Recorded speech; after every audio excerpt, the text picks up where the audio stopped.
오늘 본문의 말씀은 1절부터 23절, 우리가 바로 어제 보았던 씨 뿌리는 자의 비유와 같이 예수님께서 천국을 우리들에게 가르쳐 주시는데, 이번에도 농사의 비유에서 말씀하시는 말씀입니다. 먼저 예수님께서 천국을 가라지의 비유에서 설명을 하시지요. 그리고 제자들에게 따로 그 비유의 의미를 풀어주시는 말씀입니다. 그런데 오늘 우리가 읽은 본문의 말씀에는 아주 흥미로운 점이 한 가지 있습니다. 예수님께서 가라지에 대한 말씀을 하시고 또 그 의미를 제자들에게 풀어서 설명해 주시는 그 말씀 가운데 천국을 또 겨자씨에 비유하는 말씀이 그 안에 삽입되어 있다라고 하는 것입니다. 예수님께서는 왜 가라지에 대한 말씀을 하시는 중에 갑자기 겨자씨에 대한 말씀을 또 하셨던 것일까요? 저는 이 두 비유의 말씀이 서로 다른 말씀이 아니라 결국 한 말씀이로구나 깨닫게 되었습니다. 물론 가라지 비유에서 좋은 씨는 겨자씨가 아니라 밀이나 보리를 의미한다고 합니다. 그렇지만 예수님께서는 이 가라지의 특성과 또 겨자씨의 특성을 가지고 천국을 비유적으로 설명하기 원하셨다라고 하는 것이지요. 그렇다면 천국은 어떤 점에서 가라지의 특성과 겨자씨의 특성을 가지고 있느냐? 첫 번째로 가라지는 밀과 구분이 쉽지 않다고 합니다. 그 쌍난 모습이 밀이나 보리와 아주 비슷해 가지고요. 실제로 이삭이 패기까지는 쉽게 식별하기가 어렵다라고 그러는 거예요. 그러나 가라지는 독보리의 일종으로 그것을 먹으면 설사가 나고요, 구토가 나는 등 증상이 나타나고요, 심할 경우에는 목숨을 잃을 수도 있다고 합니다. 그러니까 보기에는 아주 비슷해 보이는 거예요. 이 가라지가 보리하고 밀하고 아주 비슷해 보인다는 것입니다. 그래서 이스라엘에서 가라지를 뭐라고 부르느냐? 가짜 밀이라고 그렇게 부른다고 그래요. 그렇지만 여러분, 밭의 주인은 어떻겠습니까? 딱 보면 알겠죠. 여러분, 전문가는 딱 보면 안다는 거 아닙니까? 전에 들은 얘기 중에 병아리 감별사라고 하는 직업이 있답니다. 그런데 이 병아리 감별사는요, 이 병아리를 딱 보면 이게 수컷인지 암컷인지를 아주 그냥 보는 즉시로 구별을 한다는 거예요. 그래서 병아리들이 막 수백 마리가 있는데요. 이 감별사는 이 병아리들을요, 잡자마자 저쪽으로, 잡자마자 이쪽으로, 이 수컷과 암컷을 그냥 보자마자 바로 구별을 해가지고 다 구분을 하더라고요. 전문가는 다르구나 싶었습니다. 사람들은 보면은 이게 병아리가 수컷인지 암컷인지 참 이게 보기가 어렵잖아요. 전문가는 척 보면 알더라고요. 농사꾼도 마찬가지 아니겠습니까? 농사를 짓지 않는 사람의 눈에야 이게 밀인지 보리인지 가라지인지 이게 구분이 잘 안 가도 전문가인 농부의 눈에는 이게 가라지구나, 이게 밀이로구나 알겠지요. 그런데 오늘 말씀을 보면 이 주인은 당장 가라지를 뽑지 않는다는 거예요. 뭐가 가라지인지 압니다. 그런데 뽑지 않는다는 거예요. 그냥 둔다는 거예요. 그래서 그 가라지가 자라면서 그 좋은 곡식들, 밀이나 보리들이 생장하는데 부정적인 영향을 주겠지요. 그런데 왜 이 주인은 당장 그 가라지를 뽑지 않느냐? 가라지를 뽑으려고 하다가 행여라도 곡식들이 상하게 될까봐 염려해서 뽑지 말라고 한다는 것입니다. 29절 말씀을 보시면 주인이 이르되 가만두라, 가라지를 뽑다가 곡식까지 뽑을까 염려하노라. 그렇습니다, 여러분. 예수님께서는 우리가 신앙생활을 하는 중에도 보면 누가 정말 하나님의 말씀대로 뜻대로 살아가는 참 그리스도인인지, 누가 하나님의 말씀대로 살지 않고 자기 마음대로 살고 하나님의 뜻을 거부하고 반역하는 악한 사람인지 예수님께서 보시면 척 보면 안다라고 하는 것입니다. 사람은 그렇지 않지요. 사람은 이 사람이 정말 진짜 그리스도인인지 이 사람이 가짜 그리스도인지 구별하기가 어렵습니다. 말하는 거 들어보면 다 좋은 사람인 것 같고요. 이 사람이 하는 신앙생활을 보면 이 사람이 참 신실한 그리스도인인 것 같고요. 구별이 잘 안 되지요. 그래가지고 요즘에 이단들이 그렇게 문제가 되는 거 아닙니까? 이단들이 교회 안에 잠입해가지고요. 이게 무슨 영화에서나 나올 일처럼 이단들이 교회 안에 잠입해가지고요. 1년이며 2년이며 길게는 5년까지도 아주 열심히 그 교회를 섬긴다는 것 아닙니까? 그런데 그렇게 열심히 섬겨서 사람들에게 환심을 받고 사람들에게 인정을 받는 중에 그런 중에 사람들에게 이단 사설을 가르치고 그래서 그 사람들을 그 교회를 분란을 일으키고 말이죠. 봐서는 구별하기가 어려워요. 그렇지만 예수님께서는 딱 보면 아시는 거 아니겠어요? 마음을 보시고 중심을 감찰하시는 하나님께서 이 진짜 그리스도인이로구나, 가짜 그리스도인이로구나, 이단이로구나 왜 모르겠습니까? 그런데 하나님께서는요 그냥 두신다는 거예요. 그 가짜 그리스도인들, 이단들을요 그냥 내버려 두신다. 왜요? 그 가짜 그리스도인들을 심판하실 때에 진짜 그리스도인들이 상할까봐, 다칠까봐 그냥 두신다라고 하는 거예요.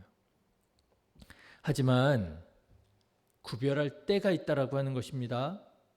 추수할 때에 곡식들은 모아서 곡간에 두지만 진짜 그리스도인들은 하나님의 나라 천국으로 인도하지만 가라지는 가짜 그리스도인들은 단으로 묶어서 불사르게 되리라 라고 하는 거예요. 30절의 말씀을 한번 보십시오. 둘 다 추수 때까지 함께 자라게 두라. 추수 때에 내가 추수꾼들에게 말하기를 가라지는 먼저 거두어 불사르게 단으로 묶고 곡식은 모아 내 곡간에 넣으리라 하리라. 그 추수할 때가 언제예요? 우리가 하나님 나라 천국에 들어갈 때라고 하는 것입니다.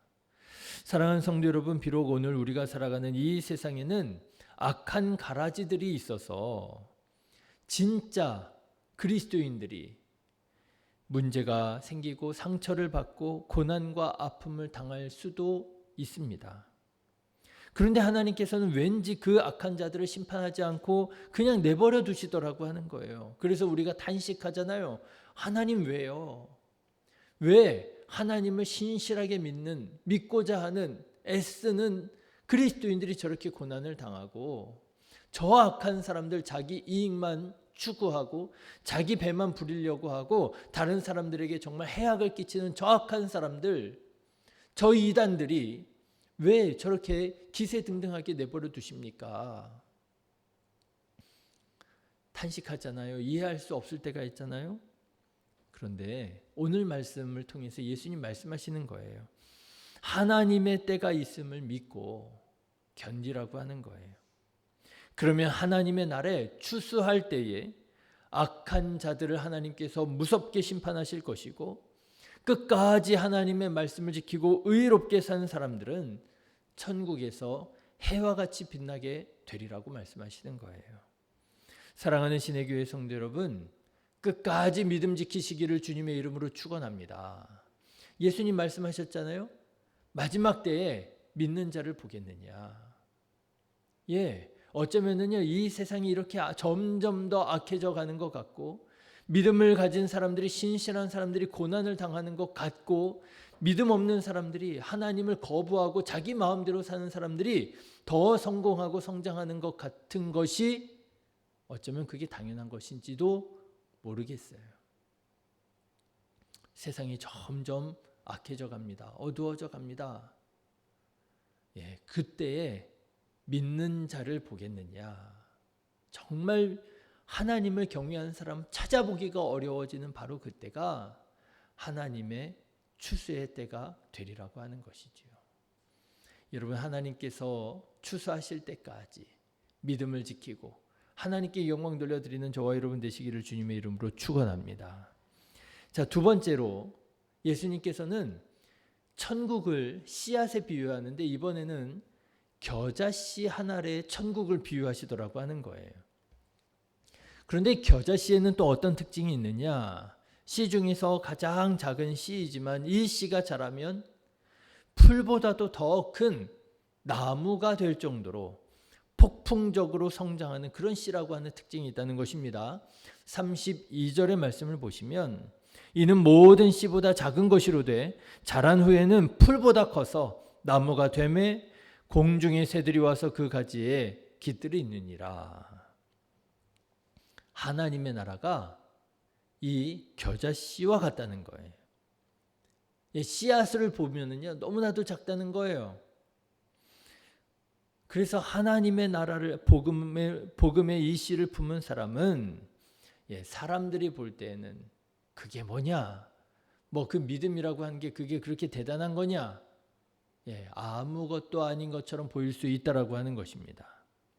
그렇지만 그 씨앗이 자라나면 하나님의 은혜에서 그 씨앗이 성장하면 그 어떤 것보다도 크고 풍성한 열매를 맺게 된다라고 하는 거예요. 하나님의 나라를 품은 사람은 바로 그와 같이 살아가게 된다라고 하는 것입니다. 많은 사람들에게 영향을 주고 많은 사람들에게 은혜를 끼치고 감동을 주고 하나님께 영광 돌려드리고 그 사람이 있는 곳은 빛처럼 밝아지게 되고 그 사람이 있는 곳은 소금처럼 맛을 내게 되고 아무것도 아닌 것 같아요. 보잘것없는 사람 같아요. 그런데 그 사람이 있느냐 없느냐에 따라서 그 곳이 달라지더라고 하는 거예요. 사랑하는 성도 여러분, 겨자씨와 같이 영향력 있는 사람 되시기를 주님의 이름으로 축원합니다. 여러분들이 있는 곳은 달라야지요. 여러분들이 없는 데에도 달라야지요. 이상해. 누구가 있는 거 없는 거 차이가 너무나도 커. 그 사람은 꼭 불러. 그 사람은 반드시 있어야 돼. 그 사람이 없으면 안 돼. 유대인들이 그랬대잖아요. 유대인들이 사업을 하는데 그렇게 짠돌이랍니다. 우리나라식으로 말하면은요, 짜장면 한 그릇을 안 산대요. 돈이 그렇게 많은 사람들이. 그런데 사업이 점점 힘들어지는데 그 짜장면 한 그릇도 안 사던 유대인들이 도와주더라는 거예요. 아주 큰 돈으로. 그래서 궁금해서 물었다는 거 아니겠어요? 아니, 짜장면 한 그릇도 안 사주더니 어떻게 이렇게 나한테 큰 돈을 투자해 주냐고, 어려울 때 이렇게 크게 도와주느냐고 그렇게 물었다는 거 아니에요. 그랬더니 그 유대인이 그랬더랍니다. 유대인하고 사업했다가 망했다는 얘기는 듣지 말아야죠.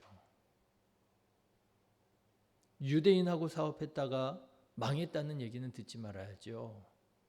여러분, 저는요 그 얘기를 듣는데요, 우리가 그런 마음으로 살아야 되지 않나. 그리스도인이랑 일했다가 망했다는 소리는 듣지 말아야죠.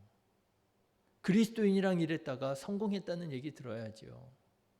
그리스도인이랑 같이 있었더니 뭔가 분위기가 험악해지고, 그리스도인이랑 같이 사업했더니 뭐 배신을 당하고 사기를 당하고 그런 얘기 들으면 안 되잖아요.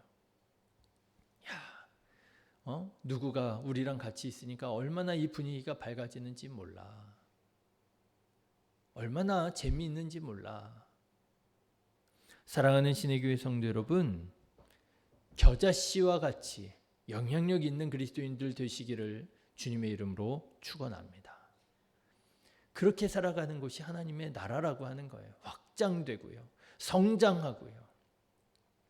저는 오늘 말씀을 묵상하면서 밭도 중요하지만, 그렇죠, 이 곡식이 풍성하게 열매를 맺으려면 밭이 중요하잖아요. 그게 1절부터 23절 씨 뿌리는 자의 비유잖아요. 어떤 밭이냐? 돌짝밭이냐? 가시덤불이냐? 옥토밭이냐? 아니면 길가냐?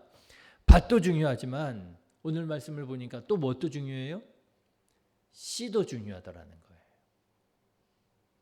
우리 마음밭이 아무리 옥토밭이라 할지라도 씨가 겨자씨가 아니라 가라지 씨라면 어떻게 되겠습니까? 가라지만 풍성하게 열매 맺는 거예요. 그 쓸데없는 것들만. 예, 가라지 씨를 아무리 열심히 뿌린다 할지라도, 아무리 옥토밭에 뿌린다 할지라도 결국에 열매 맺는 거는 가라지 씨예요. 콩 심은 데 콩 나오고 팥 심은 데 팥 나는 거잖아요. 예, 중요한 게 밭만 중요한 것이 아니라 뭣도 중요해요? 씨도 중요해요. 어떤 씨를 뿌리느냐, 겨자 씨를 뿌리느냐 아니면 가라지 씨를 뿌리느냐. 우리의 마음밭이 옥토여야 하겠지만 그 옥토밭에 겨자 씨가 뿌려져야 크고 우람한 겨자 나무가 자랄 수 있다라고 하는 것이지요. 그런 의미에서 오늘 본문의 말씀은 우리에게 한 가지 질문을 던집니다. 오늘 우리는 우리의 마음밭에 어떤 씨를 품고 있느냐. 여러분 마음밭에 어떤 씨를 품고 있습니까? 가라지 씨를 품고 있습니까? 겨자 씨를 품고 있습니까? 악한 사단마귀는 우리들의 마음밭에 자꾸만 가라지를 뿌린다고 하는 거예요. 악한 자가, 원수가 와서 이렇게 우리가 모르는 사이에 가라지를 뿌려놨구나. 우리의 마음밭에 원수들이 자꾸만 가라지를 뿌린다는 거예요. 불평의 말, 원망의 말, 시기와 질투의 말, 비판과 정죄의 말, 이런 말들로 우리들의 마음에 자꾸만 가라지를 뿌린다는 거예요. 그 사람 믿을 사람 못 된다고, 그 사람이 얼마나 악한 사람인 줄 아느냐고, 교회는 왜 이렇게 하는지 모르겠다고 자꾸만 불평과 원망을 하게 한다는 거예요. 들어보니 그러네. 나도 막 불평과 원망이 막 무럭무럭 자라고 있는 거예요. 여러분, 가라지의 씨를 품고 있습니까? 가라지가 아니라 겨자 씨를 품으시기를 주님의 이름으로 축원합니다. 하나님의 말씀을 품고요. 감사와 찬양을 품고요. 말씀과 순종을 품고요. 그래서 여러분 주위에 있는 사람들에게까지도 선한 영향력을 끼치며 복음을 전하고 예수님을 증거하는 저와 여러분 다 되시기를 주님의 이름으로 축원합니다. 기도하겠습니다.